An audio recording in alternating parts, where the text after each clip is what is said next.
Assalamualaikum warahmatullahi wabarakatuh. Perkenalkan, nama saya Tri Fatma Hapsari dengan NIM akhir 135. Di sini saya akan mempresentasikan terkait analisis risiko pada usaha bengkel mebel las milik kakak saya. Usaha bengkel las merupakan sesuatu yang bergerak di bidang pembuatan berbagai produk berbahan besi seperti pagar, kanopi, televisi, dan lain. Dalam menjalankan usaha bengkel mebel itu terdapat berbagai risiko yang dapat mempengaruhi keberlangsungan usaha, baik yang berasal dari dalam maupun dari luar usaha. Oleh karena itu, perlu dilakukan identifikasi dan analisis risiko agar usaha dapat berjalan dengan baik. Pada tabel identifikasi risiko ini, terdapat beberapa risiko yang mungkin terjadi dalam usaha bengkel las.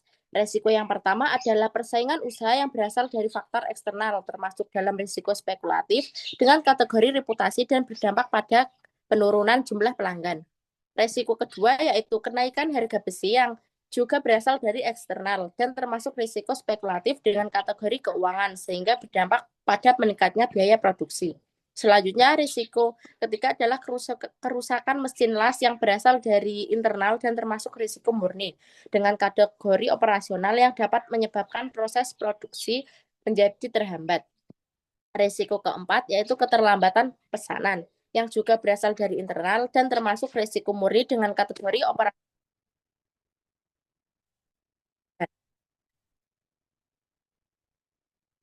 berasal dari internal dan termasuk risiko murni dalam kategori operasional yang dapat mengganggu aktivitas kerja. Risiko yang keenam yaitu kurangnya tenaga tampil yang berasal dari internal dan termasuk risiko spekulatif dalam kategori strategis sehingga berdampak pada menurunnya kualitas produk yang dihasilkan. Risiko yang ketujuh adalah perubahan permintaan pasar yang berasal dari faktor eksternal dan termasuk risiko spekulatif dalam kategori strategis yang berdampak pada produk menjadi kurang diminati oleh konsumen. Risiko yang kedelapan yaitu cuaca buruk saat pemasangan yang berasal dari eksternal dan termasuk risiko murni dalam kategori operasional sehingga dapat menyebabkan proyek menjadi tertunda. Kemudian risiko yang kesembilan adalah pembayaran pelanggan yang terlambat berasal dari eksternal dan termasuk risiko spekulatif dalam kategori keuangan yang berdampak pada terganggunya arus kas usaha.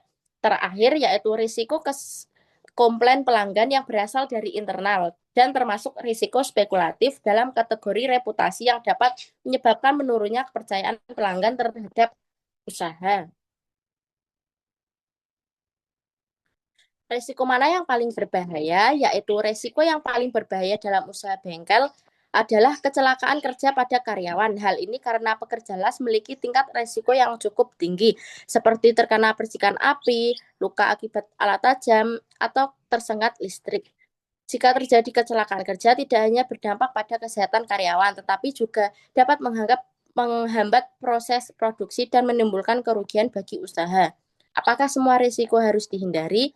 Tidak semua risiko harus dihindari. Dalam dunia usaha, risiko merupakan hal yang tidak dapat dihilangkan sepenuhnya. Beberapa risiko justru perlu dihadapi dengan cara dikelola dengan baik. Yang perlu dilakukan adalah mengurangi dan mengendalikan risiko agar dampaknya tidak terlalu besar.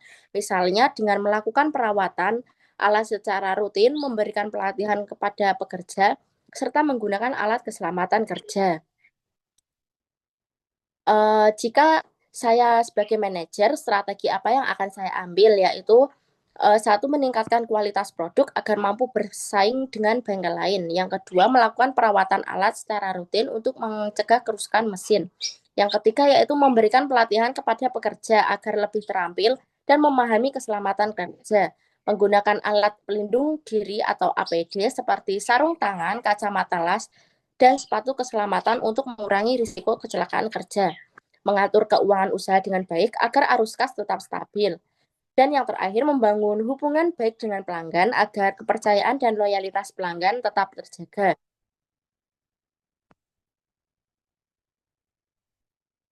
Baik, eh, presentasi yang saya sampaikan,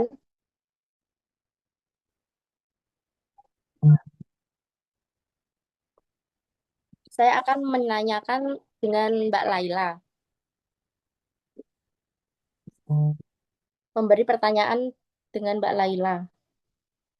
Bagaimana cara sederhana yang bisa dilakukan oleh bengkel las kecil untuk mengelola risiko tanpa biaya yang besar? Baik, terima kasih atas pertanyaannya. Di sini bengkel las kecil bisa mengelola risiko secara sederhana dengan fokus pada kebiasaan aman dan peraturan kerja yang rapi dan tanpa biaya besar. Misalnya, dengan memastikan pekerja selalu memakai alat pelindung diri seperti helm las, sarung tangan, dan kacamata, menjaga area kerja tetap bersih dan bahan mudah terbakar, membuat prosedur kerja sederhana, melakukan pengecekan rutin pada alat las dan kabel, serta menyediakan ventilasi yang cukup untuk mengurangi asap. Apakah ada yang ingin menanggapi atau menyanggah? Saya Maya Apriliani izin untuk menyampaikan sanggahan jawaban dari Mbak Laila. Menurut saya jawaban sudah tepat, namun masih terlalu umum dan belum sepenuhnya realistis untuk bengkel las yang baru merintis.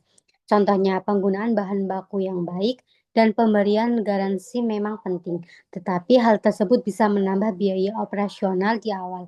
Jika tidak diimbangi dengan manajemen keuangan yang baik, justru bisa menjadi resiko baru bagi usaha. Mungkin itu saja. Baik, terima kasih. Jika ada pertanyaan, silahkan. Saya Irma Diana Hapsari, izin bertanya. Jadi tadi yang sudah dijelaskan, bagaimana sih cara membangun reputasi yang kuat sejak awal membuka usaha bengkel las?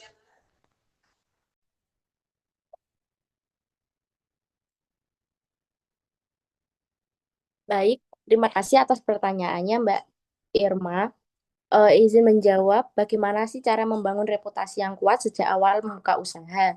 Nah, fokus pada kualitas kerja, gunakan bahan baku yang baik, dan jaga komunikasi dengan pelanggan.